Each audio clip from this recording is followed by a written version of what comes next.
E aí, Naider? Bom dia a todos, novamente. Vamos começar agora uma aula de história com o professor Didô. O professor Didô é formado pela Unicamp, é professor da rede particular, da rede pública municipal, da rede pública estadual, em Mococa, em Ribeirão Preto, em Campinas, com grande experiência nessa área de educação há quase 30 anos, né? E fundador, né, do cursinho Candangos, né? E agora vai nos dar uma aula de história, né, da parte do Brasil colonial. Né? Aproveitem, por favor.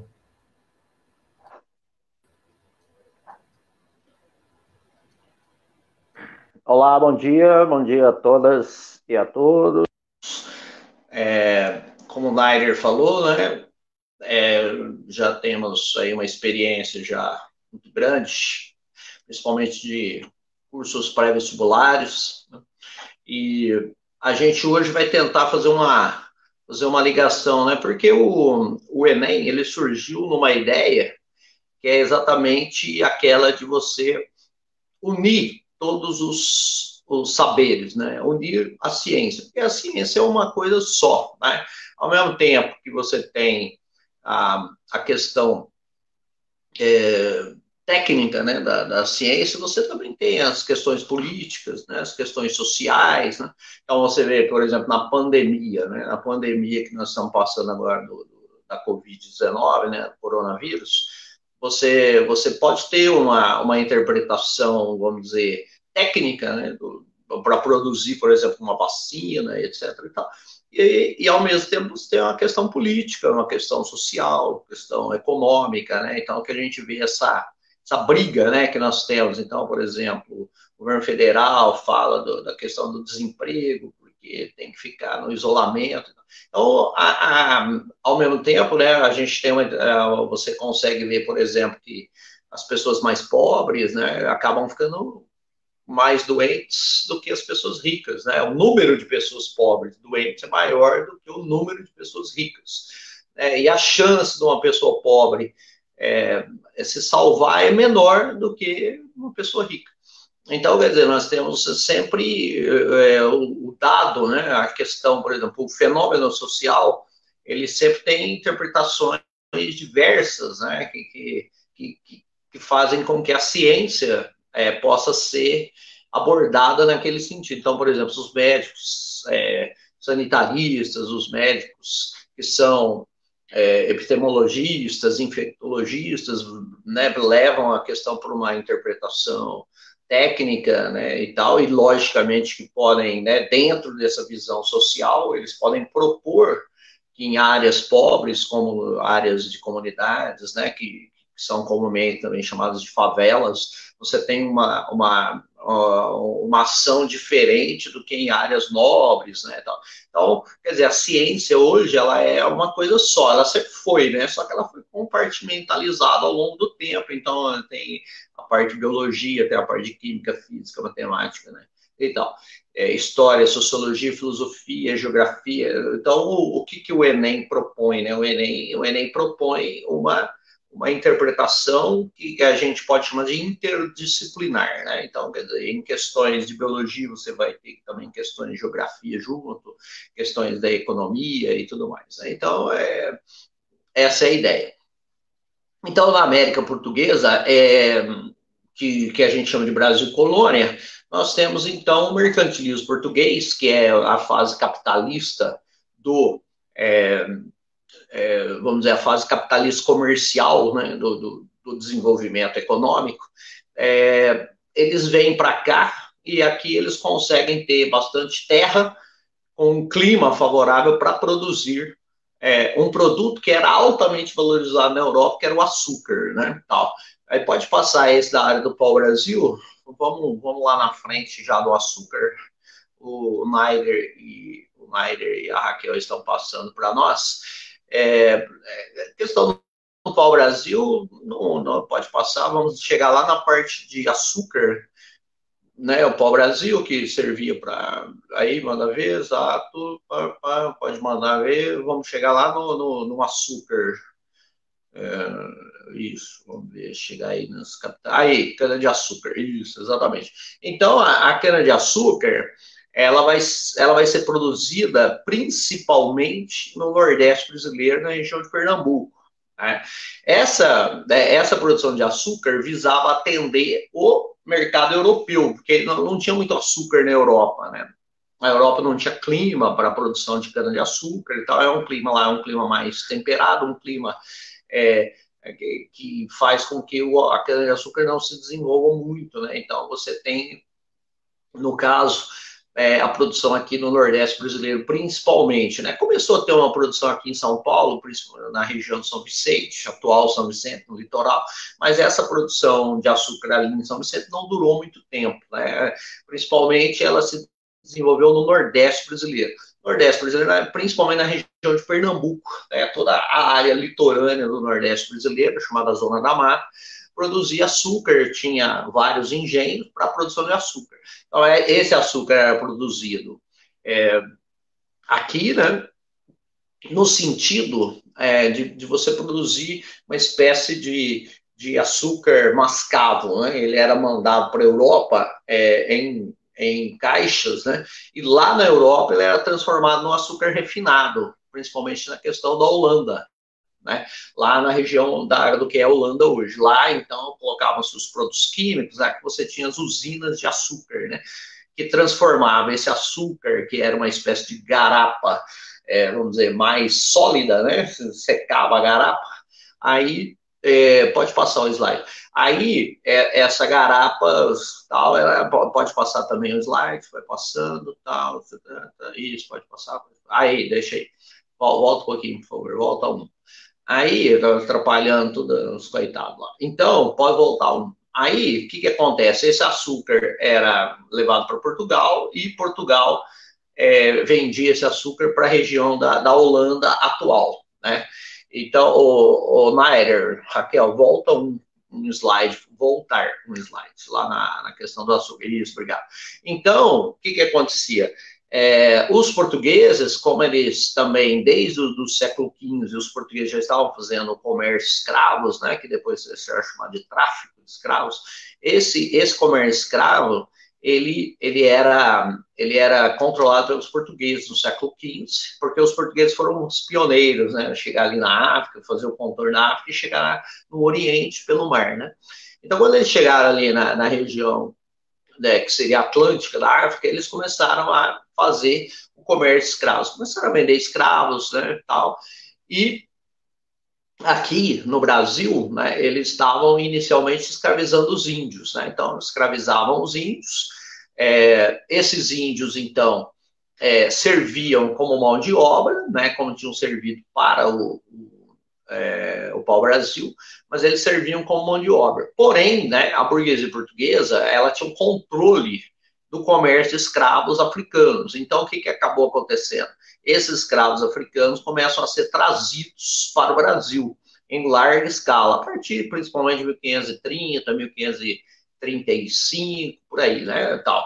Aí eles são trazidos para o Brasil em larga escala, porque desde 1460 e tal, que os portugueses já estão lá na África, comercializando esses escravos, né, prendendo pessoas lá na África e vendendo-as como escravas, né? Então, esses seres humanos escravizados, eles eram vendidos pelos portugueses já há um século, né? Quando eles começaram a colonização do Brasil, a plantação de cana-de-açúcar aqui no Brasil.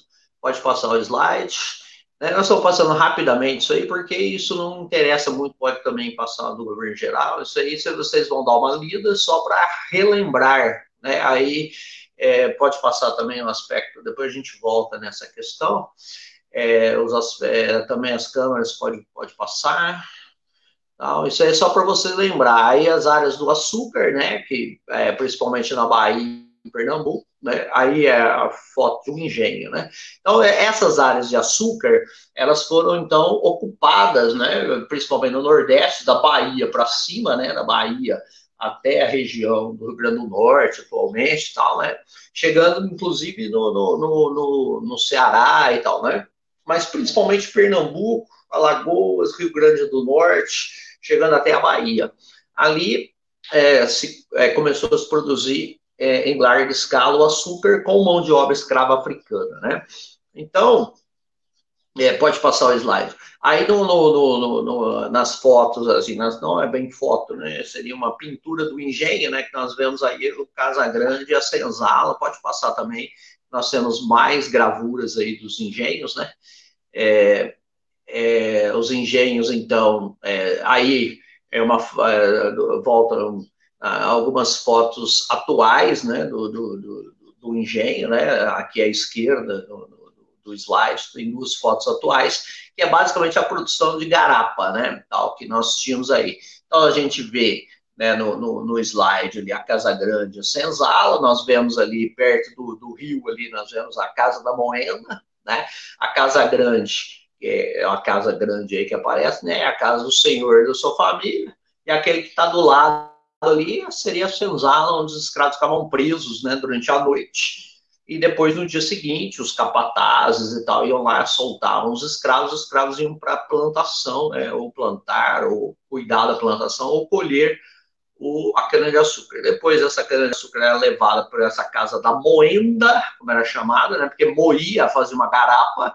Alguns engenhos, como esse que aparece aqui à direita, né, eles tinham é o chamado engenho real, né? Eles tinham a possibilidade de usar água, né, para fazer rodar a força motriz daquilo que moía a cana, né? Tal. É a mesma coisa se você for no garapeiro, né? O garapeiro vai lá, só que o garapeiro ele liga aquele motorzinho, gira lá o negócio, ele vai estar produzindo a garapa. Só que isso aí, né, como você vê do lado esquerdo aqui, né? Seria um garapeiro aí gigante, né? E tal. Aí eles produzem aquela garapa, depois aquela garapa ela é fervida, né? Essa garapa é fervida e vira então uma espécie de açúcar mascavo, né? Ou uma algum tipo de você tem ali, vira uma coisa seca, né? Tal. Aí essa garapa seca, ela é dura, né? Tal, que se transforma até quase numa rapadura também. Ela era vendida para Portugal e Portugal acabava vendendo isso para a região dos Países Baixos, né? Região de Holanda atual, né? E pode passar o slide. E inclusive, né? Na questão do, do lucro, né? O que acabava acontecendo? O senhor de engenho ficava com cerca de 5% do lucro do açúcar, né? A burguesia portuguesa ficava com cerca de 20 a 25% do lucro, né? Porque vendia essa rapadura, né? Essa garapa seca. As usinas holandesas e os holandeses em geral ficavam aí exatamente com o resto, né, que seria, o resto não, o mais importante, que seria cerca de 70% do lucro do açúcar, porque é eles que vendiam o açúcar refinado, né, esse açúcar que faz um mal desgraçado para a saúde, não só porque produz gordura e tudo mais, né, mas também porque tem muito produto químico, né, transformar aquela rapadura, aquela garapa seca, em pó branco, né? Então isso aí exige muito produto químico, né? Que aí até o professor de química, né, tal, pode explicar para vocês como é que é essa produção, né? E é daí que a gente vê a interdisciplinaridade. Então, de repente, pode falar, o que usa para produzir o açúcar e tal, etc. Né? Então, a gente vê questões aí também ligadas ao desmatamento, né? Por quê? Porque nós tínhamos ali a floresta, né? Floresta tropical, a região da Zona da Mata era uma região de floresta, né? Mais ou menos como a gente tem aqui hoje, né? Algumas regiões que sobram aí de floresta, né? Aqui, por exemplo, em Mococa, a gente tem ali aquela região da Matinha ali de São Sebastião, como é chamada, né? Tal. É um resto ali de zona da mata, né? Quando você vai ali para Cajuru também, você tem um resto ali de floresta tropical, né? Então, você vai, por exemplo, na Serra do Mar, né? A Serra do Mar tem uma área preservada. Então, aquilo ali era originalmente que vinha aqui desde do Paraná e tal, indo até o Nordeste brasileiro, né? Mas na região da planície litorânea, né? Porque a gente sabe que um pouco mais para o interior do Nordeste nós temos a questão da seca, né? Nós temos o sertão, né? Que é, então, uma coisa especificamente aqui do Brasil, né? Nessa região brasileira, né? Que é o sertão nordestino. Então, nessa região litorânea, nós tínhamos uma floresta, né? Tal. E essa floresta então, foi totalmente desmatada, certo? Por que, que a floresta amazônica ainda resiste? Porque ali nós não tivemos grandes atividades comerciais, né? Então, a primeira área desmatada no Brasil foi a região da Zona da Mata e do Agreste Nordestino, onde eram derrubadas as matas para que você tivesse a cultura da cana-de-açúcar, né? Posteriormente, né, com o desenvolvimento econômico do Brasil, a independência e tal, né, nós tivemos a plantação de açúcar na região sudeste, Rio de Janeiro, Minas e São Paulo, né? Então aí nós tivemos aqui em São Paulo, Minas e Rio, a destruição da mata também, né? O desmatamento ocorreu devido à ocupação econômica, né? Então é por isso que São Paulo, Minas, Rio, região também do sul do Brasil, né, tal, aí você tem um desmatamento maior, né? Quase não existem áreas preservadas, né? Porque aqui houve uma ocupação econômica e populacional, certo? Enquanto, por exemplo, na região centro-oeste, região norte, a ocupação foi de outra maneira, é bem menor a ocupação, né? E no caso a gente tem ali nós temos a questão de uma ocupação um pouco mais extensiva e tudo mais, né? Então, pode passar o slide.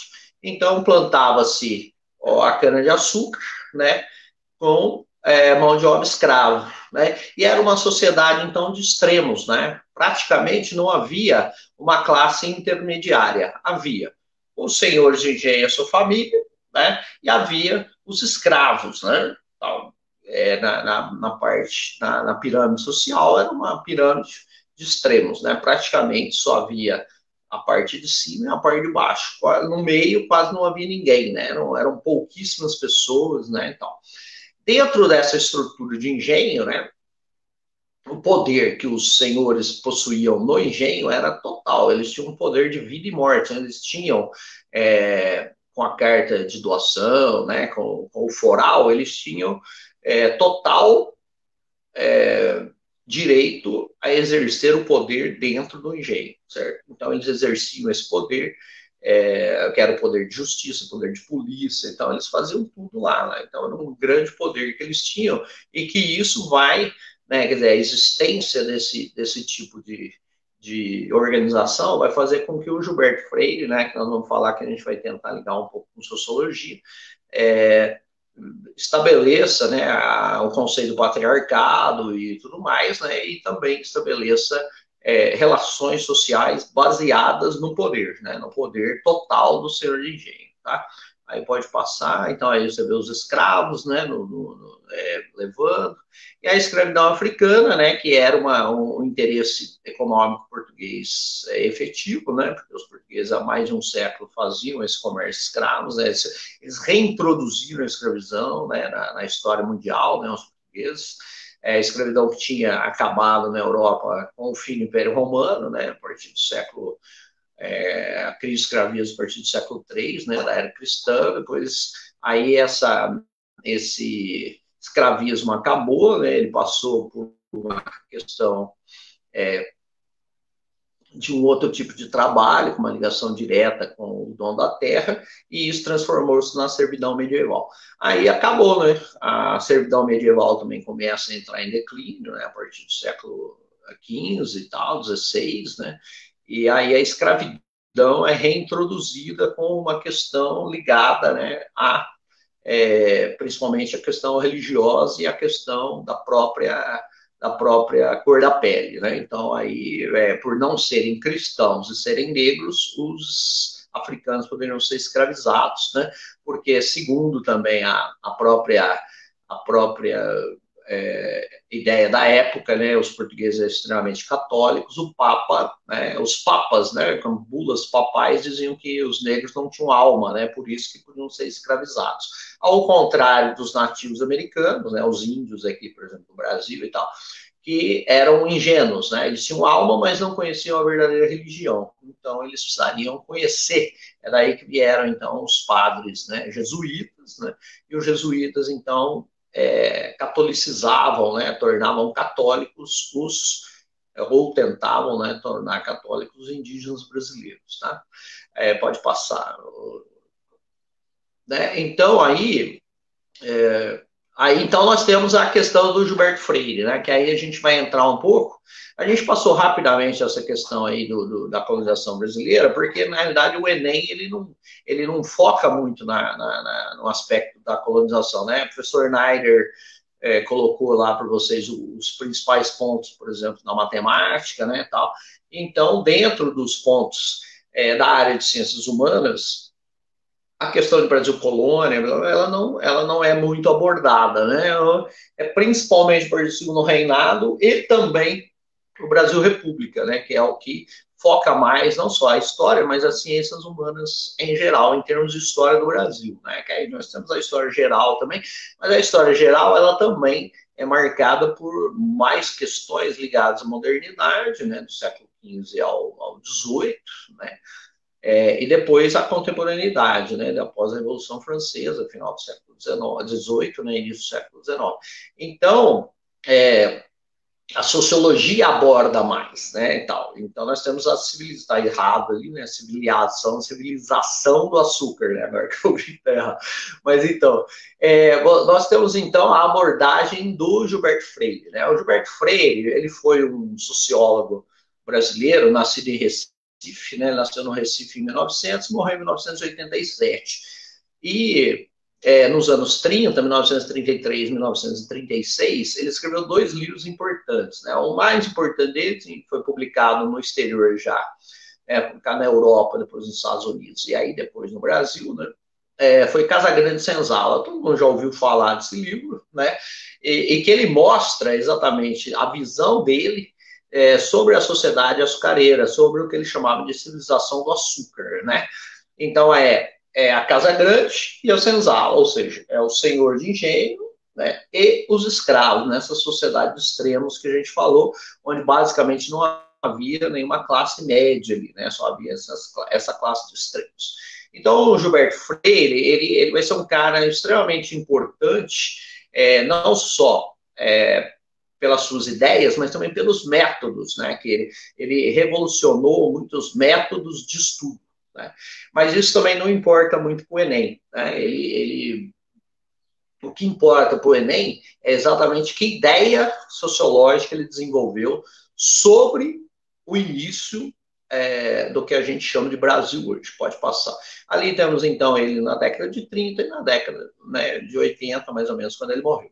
Então, ele tem uma forma singular de ver a colonização do Brasil, a miscigenação de raças, né? Como eu disse, ele publicou o livro Casagrande Senzala na década de 30, 1933, e o outro livro importante, que é Sobrados e Mucambos, ou Mucambos ou Mocambos, né? Tanto faz. Ele faz uma abordagem no Casagrande Senzala da civilização do açúcar em termos lá do engenho, né, em termos rurais.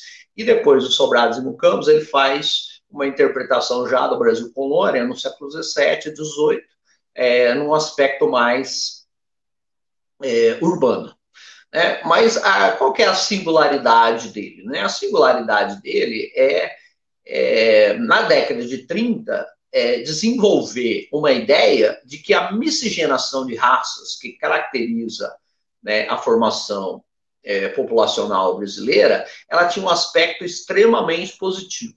Então, a miscigenação de raças é positiva para o Brasil, né, e não é negativa. Por quê? Porque os intelectuais brasileiros, né, nós vamos ter ali os professores universitários, né, nós vamos ter os advogados, também alguns historiadores e tal, né, médicos, eles estavam influenciados por uma ideia que surgiu, então, nos Estados Unidos e depois foi para a Europa, que era a ideia da eugenia, né? Eugenia significava basicamente, né, a introdução de ideias de raça, na cultura brasileira, né? Opa, desculpa, de raças na espécie humana, né? Então, são raças na espécie humana. Então, eles criam a ideia de raças superiores e inferiores, né? E dentro da raça superior, nós temos a raça branca. A raça branca que era aquele pessoal, né? Que era o europeu, né, e era também o norte-americano, o canadense e tal. Por quê? Porque lá nos Estados Unidos, no Canadá, os europeus que foram ou que vieram aqui para a América do Norte, eles não, né, especificamente os ingleses, né, tal, porque na maioria, eles não tiveram um contato muito grande de miscigenação nem com a população nativa, né, que são os indígenas, nem com os escravos, né, os africanos que foram trazidos como escravos. Então, formou-se lá, né, uma maioria branca. Então, a eugenia era a ideia de superioridade racial branca sobre os africanos, né, sobre os asiáticos e sobre os latino-americanos, que é do México para baixo. Por quê? Por que latino-americanos? Porque os latino-americanos, eles eram miscigenados, né? Então, tanto a colonização espanhola como a colonização portuguesa, elas foram colonizações de exploração. Então, para cá vinham muitos homens, né, seres humanos, mesmo do sexo masculino. E as mulheres que existiam aqui eram as nativas ou as africanas escravizadas. Então, a miscigenação ela foi algo normal, né? Por quê? Porque as mulheres eram, né, africanas ou, né, indígenas. Então, a miscigenação no sentido da mistura de raças, né? Então, o branco europeu, ele tinha filhos com as indígenas nativas e tinha filhos com as escravas, né? Então, Gilberto Freire, ele falou que o português, ele era muito menos racista do que, por exemplo, os ingleses, os holandeses, né? Os próprios espanhóis e tal. Então, que aqui no Brasil nós tivemos uma miscigenação um pouco mais tranquila, né? Um pouco mais pacífica, né? Tal. E ele vai, então, dizer que isso é extremamente importante, né? Por quê? Porque isso vai transformar a raça brasileira numa raça singular, única no mundo, né? E essa interpretação na década de 30 era também singular. Por quê? Porque a maioria dos caras no Brasil, né, dos intelectuais tal, falava em eugenia, ou seja, branco é que tem que ficar com branco, produzir uma raça branca no Brasil, né? O Brasil não pode dar certo, segundo as ideias eugênicas, se tiver muito miscigenado, branco com negro, branco com índio, né? Índio com negro, não vai dar certo o Brasil, porque a raça vai ser uma raça inferior. Então, era uma visão extremamente racista que hoje não existe mais, né? Até cientificamente isso é questionado, né? Não só sociologicamente, historicamente e tal, mas até e principalmente por uma questão científica. A eugenia, ela deixou de ser aceita, né, como algo efetivo. Só que no final do século XIX, início do XX, a eugenia era aceita normalmente, né, pela intelectualidade brasileira.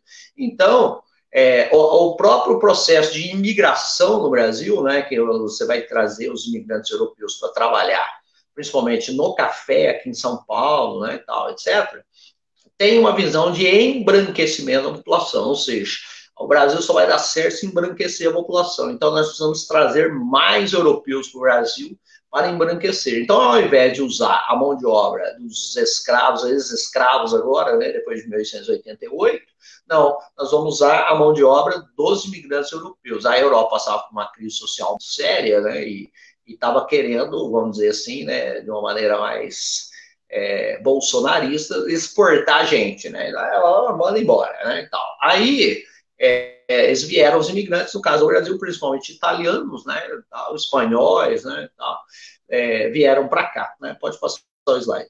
Então, essa imigração europeia, ela tem muito a ver com a ideia de embranquecimento da população, porque você traz para cá os europeus vão ficar aqui, né? E vão produzir os seus descendentes, seus filhos, tal, brancos também, e o número de mestiços, né, miscigenados, né, sejam os negros com os brancos, né, tal, os brancos com os índios, vão diminuir, e o Brasil, então, pode dar certo. Né? Então, essa que é a ideia da eugenia, né? A eugenia é uma ideia racista, né? É uma visão racista do mundo e da sociedade.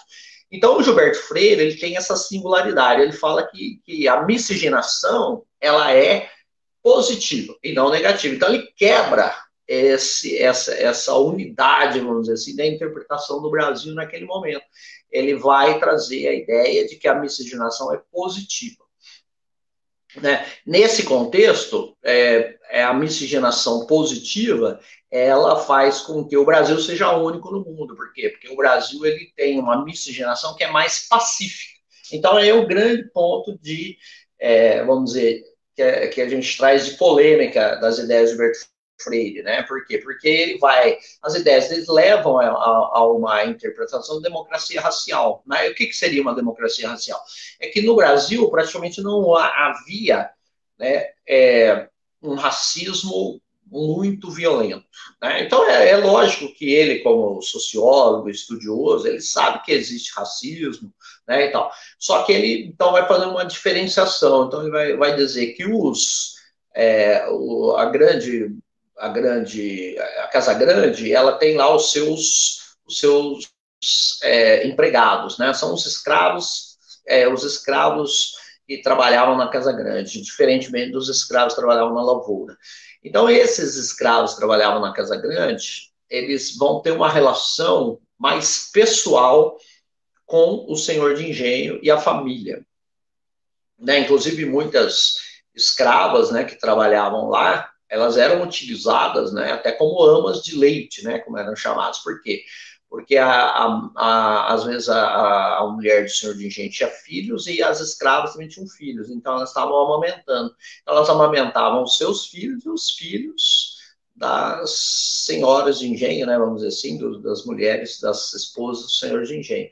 Então isso era muito comum. Então Gilberto Freire vai dizer que há uma relação quase familiar, né, entre os escravos, que são escravos domésticos, com os senhores, né? Aonde o senhor de engenho exercia o seu poder total dentro do engenho, aonde ele tinha filhos com as escravas, né? Com o conhecimento pleno da esposa.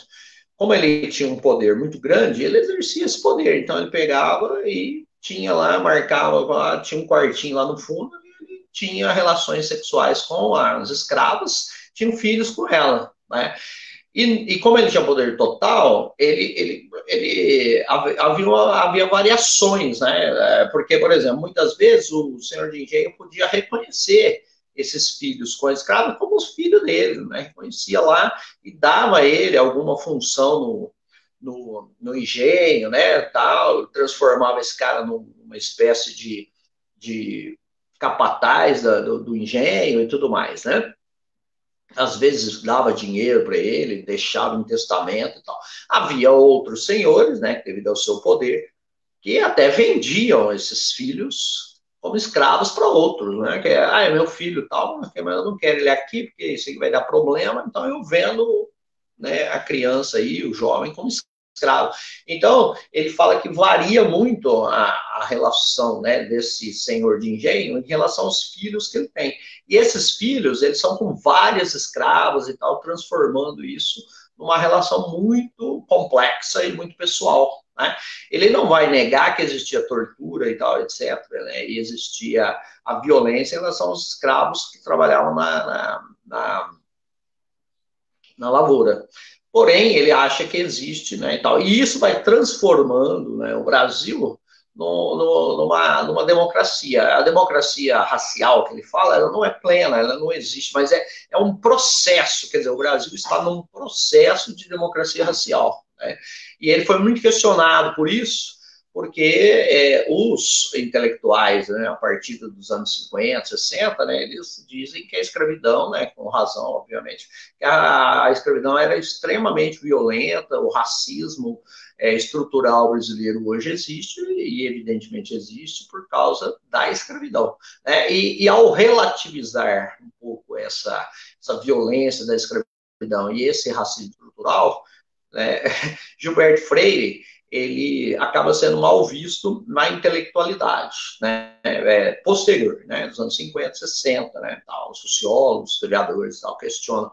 E também é uma questão assim, Gilberto Freire era politicamente um conservador, né, então ele viveu entre 1900 e 1987, então ele foi um cara que apoiou o golpe militar de 64, ele apoiava a ditadura, né, militar, tal, etc., né, por ser um anticomunista. Então, isso também fez com que a crítica que se faz à ciência, né, sociológica que ele produziu, né, os seus conceitos, ampliem muito, né? Quer dizer, há um ataque muito grande às ideias de Gilberto Freire, exatamente porque ele também, nos anos 60, nos anos 70, né, apoiava um regime ditatorial. Então, isso faz com que ele também seja muito criticado, né? E às vezes criticado em demasia, né? Por quê? Porque, na realidade, ele nunca falou da democracia plena, democracia racial plena. Ele falou que o Brasil tinha um processo, né? Quer dizer, as ideias dele, elas levavam a ideia de que no Brasil, no futuro, nós poderíamos ter menos racismo e tal. É questionável, obviamente, né? Mas ele foi muito mais criticado, né, pelas suas ideias, por suas posições políticas, né, tal. Por quê? Porque, na verdade, ele foi um inovador, né, ele foi um cara que rompeu com aquela ideia, né, racista dos intelectuais brasileiros, né? E também, historicamente, isso foi muito importante, porque Vargas, né, quando ele publicou os livros 33, Casa Grande Senzala, em 1936, Sobrados e Mucanos, era o governo Vargas. E o governo Vargas, então, entre 1930 e 1945, ele rompeu, né? Pode passar o slide, por favor. Ele rompeu com essa ideia também de que havia no Brasil de repressão à cultura popular e à cultura negra, né? Cultura mulata e tudo mais, né? Como era chamado na época, né? Hoje a gente chama de pardos, né? Então, porque mulato tem uma conotação, né? Uma conotação negativa, né? Então, o que acontece? O Vargas, ele vai, utilizando naquela coisa que é extremamente importante na época, o rádio, né? O Vargas, ele vai transformar essa cultura popular, essa cultura vinda dos negros, essa cultura vinda dos indígenas, na cultura nacional, na cultura brasileira. Então, ele rompe também, né, com essa ideia, né, racista de que só os brancos e só a cultura branca europeia ou derivada da europeia é que é boa. Então, nós vamos ter menos perseguição ao samba. As rodas de samba, por exemplo, no Rio de Janeiro, elas eram perseguidas pela polícia. A polícia chegava e prendia todo mundo, né? As rodas de capoeira eram proibidas até a década de 20. Se tinha lá o pessoal dançando capoeira, a polícia chegava e prendia todo mundo, né? Os terreiros de Umbanda eram fechados, destruídos, né, tal, pela polícia, uma política de Estado, né, dentro daquela visão eugênica de que só o branco que é bom, né, então nós vamos reprimir a cultura negra, né, a cultura indígena e tudo mais. Então, Vargas, ele rompe, né, com essa ideia e vai transformar, utilizando isso aí do rádio, né, e do controle que ele tinha da informação com o DIP, né, depois vamos falar do Vargas, né, com o Departamento de Imprensa e Propaganda, ele vai difundir, né, a cultura negra, cultura africana em geral. Ele vai parar de perseguir o samba, ao contrário, né, as rádios vão tocar samba e vão transformar o samba na música nacional, né, apesar de ser uma música das comunidades, das favelas, dos negros, né, que tem a ver também com a capoeira, que é uma cultura negra, ele vai transformar isso numa cultura nacional. Então, aquilo que era popular é nacional. Então, ele valoriza isso. Né? Outra questão também é o futebol. Né? O próprio Gilberto Freire, né, ele falou que na Copa de 38, o Brasil ia se dar bem, né, porque o Brasil tinha lá uma seleção de brancos, negros, miscigenados, mulatos e tal, né? Então isso vai ser extremamente importante, né? Por quê?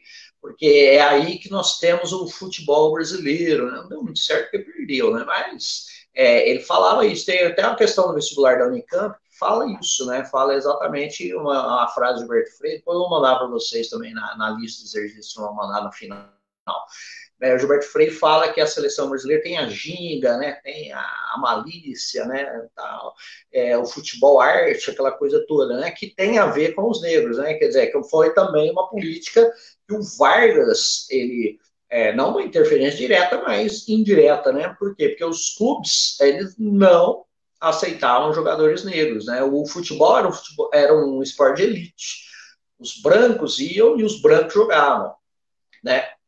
Aí o que acontece?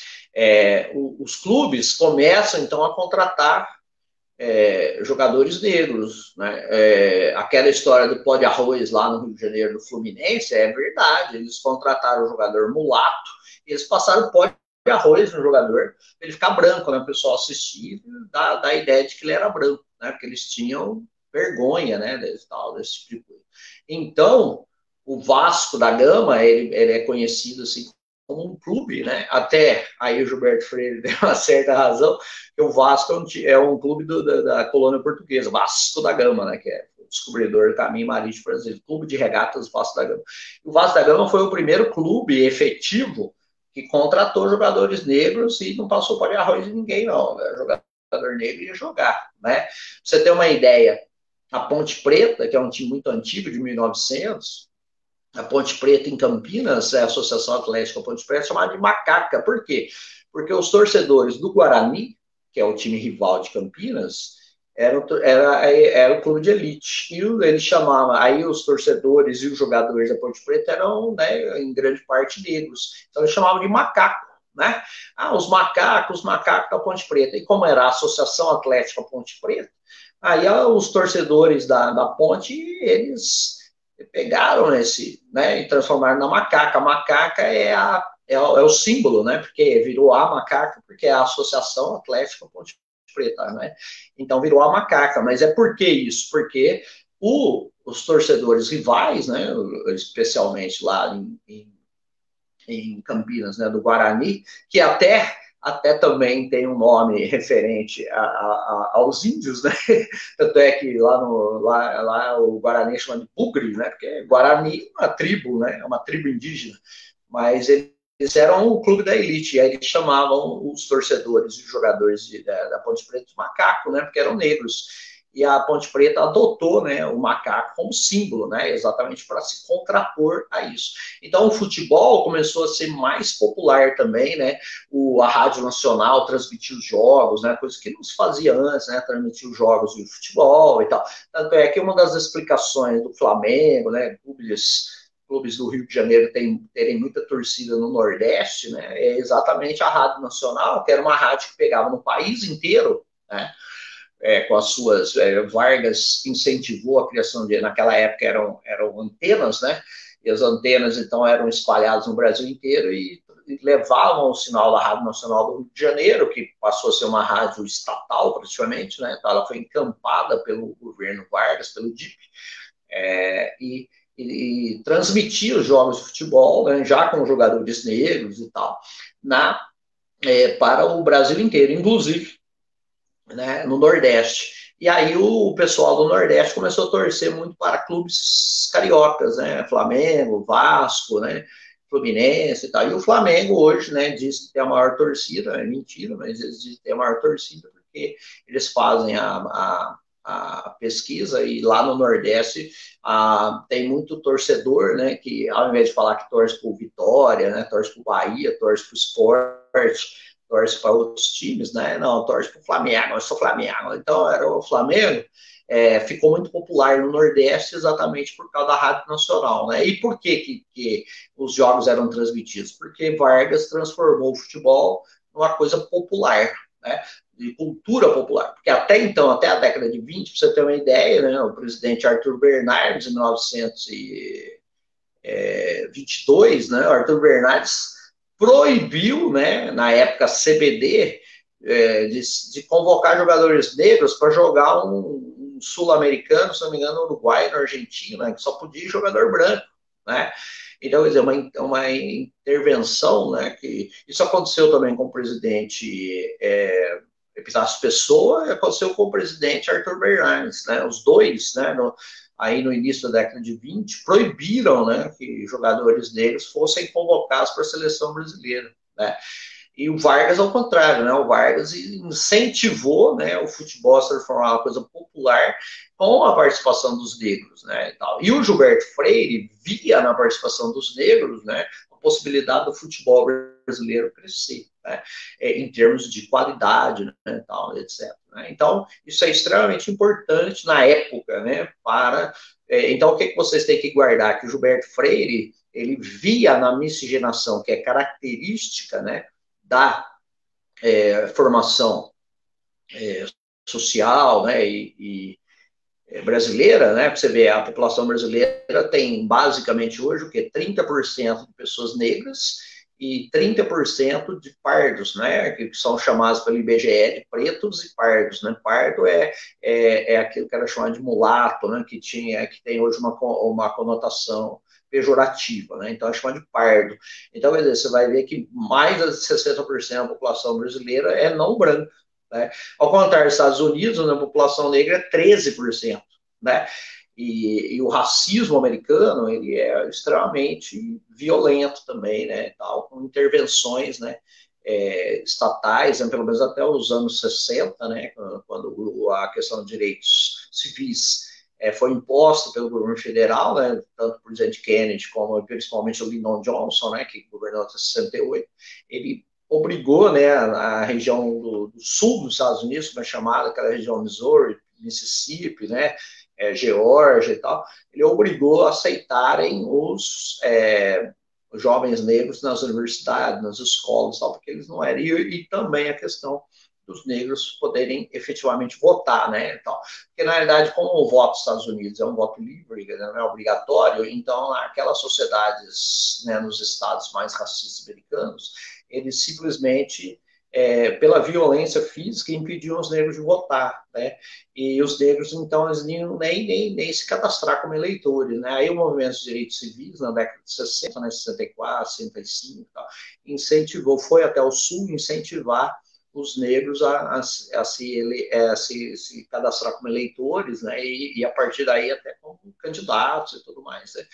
Então, o Gilberto Freire, ele quebra essa ideia no Brasil, do Brasil ter que ser um país de brancos, né, para poder dar certo. O que é dar certo? É ser um país desenvolvido, é ser como os Estados Unidos, é ser como os países europeus, como o Japão, né, tal. Então ele quebra essa ideia, né? E aí Vargas, né, apesar do Vargas não ser um cara, né, ele era um cara racista, até que, como eu disse aí, né, depois ele proíbe, né, até que navio, como ele está na década de 30, né, alguns judeus conseguiram fugir da Europa, né, principalmente da Alemanha, e tentaram entrar no Brasil, e o Vargas proibiu, falou. O antissemitismo do Vargas era conhecido, né, inclusive de vários ministros, né, então ele era um cara racista, né, ele era um cara filho de fazendeiro, né, ele tinha lá os seus funcionários, né, ele tinha mais ou menos uma relação, né, como o Gilberto Freire falava, né, ele tinha uma relação, assim, praticamente de amizade, mas ao mesmo tempo de poder sobre os funcionários da fazenda, né? Vai ficar famoso Gregório Fortunato, né? Que era um chefe da guarda pessoal dele, em 1954, né? Mandou matar um inimigo do Vargas, que era o Carlos Lacerda, né? E tal. E o Gregório era um cara que era filho de um funcionário da fazenda lá dos Vargas, né, tal. E aí ele brincava com, né, principalmente com o Benjamin, com o Beijo, né, como era chamado, Beijo Vargas, que eles tinham mais ou menos a mesma idade e tal, né, e ele saía lá para brincar junto com eles, né, então aquela relação ambígua, né, tal, ele ao mesmo tempo, né, o Gregório, ele é um cara que brinca com a gente, almoça aqui com a gente na casa grande, né, tal, não sei o quê, mas ao mesmo tempo ele é negro e é filho de funcionário, né, então era aquela ambiguidade, né, que existia, né, tal, etc. E o Gilberto Freire falou bem lá da época colonial, né, pode passar os slides aí, moçadinha. Então, eu estou esquecendo esses slides. Aí, então o Gilberto Freire, ele quebra, né, essa ideia da eugenia. Isso é extremamente importante para a época, né? porque aí o Brasil passa a perder esse complexo vira-lata. Então, com Vargas, né, o Brasil desenvolve um nacionalismo extremamente positivo, né? Estamos falando aqui culturalmente, né? Porque é lógico, Vargas teve o período ditatorial, né? Que ele chama de Estado Novo, que depois a gente vai falar sobre isso, né? Não estamos falando nessa questão, estamos falando questão cultural, né? Em que o nacionalismo do Vargas ele tem esse lado positivo, né? O lado positivo de que o Brasil pode sim dar certo, ser um país rico, um país justo, né? Tal. Com a população miscigenada, que isso é uma coisa positiva, não é uma coisa negativa, né? Como até então os intelectuais, interpretadores do Brasil, né, viam como uma coisa negativa, né? E tal, Oliveira Viana, aí você tem um médico lá na Bahia, né? Tal, o Nina Rodrigues, né? Então esses caras aí, eles viam a coisa muito negativamente, né? Quer dizer, o Brasil só vai dar certo se a população embranquecer, né? E o Gilberto Freire quebra isso foi extremamente importante, né? E como nós estamos no período Vargas, né, apesar do Gilberto Freire, né, ter a sua vida intelectual muito fora do Brasil, né, porque ele era um intelectual muito conceituado, né, ele deu aulas em universidades europeias, deu aulas em muitas universidades norte-americanas e tal, né, e praticamente nem deu aula no Brasil, né? Então, é um cara que deu aula muito fora do Brasil. Ele era muito respeitado, não só pelas suas ideias, né, que são inovadoras, mas também pelos métodos, né? Então, se você tem uma ideia, o Gilberto Freire escreveu um livro de história baseado em receita de doce, né? Chama açúcar. Então, quer dizer, é uma coisa extremamente inovadora para a época, né? Isso é na década de 40, né? Então, é extremamente inovadora, quer dizer, você interpreta a sociedade por receita de doce, né? Quer dizer, é uma coisa que ninguém fazia nessa época, né? Então, ele depois até ele foi revitalizado na própria academia, né? Nas próprias universidades brasileiras de sociologia, nos anos 90, nos anos 2000, Gilberto Freire parou de ser um pouco demonizado, né? Parar de estudar aquela porcaria do Fernando Henrique Cardoso e começaram a estudar, né? O Gilberto Freire novamente, né? Principalmente pelas suas ideias inovadoras, pelos métodos, né? Porque ele era um grande pesquisador, né? Então ele pesquisava, essa parte, ele tem uma parte historiador muito importante, né? Ele pesquisava arquivos, né? Ele pesquisava arquitetura, ele pesquisava arte, né, os documentos e tal. Então, ele trouxe, né, até uma inovação científica, né, uma inovação de método de estudo. Né? Então, isso aí foi extremamente importante. Agora, o que é importante para o Enem? Então, importante para o Enem é a questão do Gilberto Freire romper com a ideia racista da eugenia e ver a miscigenação brasileira positivamente, uma coisa que os intelectuais brasileiros até a década de 30 viam negativamente. Então, isso é muito importante. A ideia da democracia racial, né, que ele falava que ele não negava o racismo, né, mas ele dizia que os próprios portugueses eram pessoas menos racistas e transformaram o Brasil num país onde você tem uma certa aceitação da diferença racial. Então, isso aí é polêmico, né? Mas pode haver no Enem uma exploração dessa questão. Beleza? Espero que todos tenham entendido. Se não entenderam alguma parte, mande perguntas, certo? Temos aí os nossos contatos, né? E podem mandar perguntas posteriormente também, né? E, no caso, eu vou mandar também, assim como o Naider, vou mandar uma lista de exercícios para vocês, né, e tal, e como o Naider falou também, vamos mandar as primeiras perguntas, aí vocês tentam responder, e depois nós mandamos as respostas dos gabaritos, tá legal? Valeu, moçada, espero que tenha sido proveitoso. Desculpe se eu me alonguei um pouco, mas grande abraço a todos.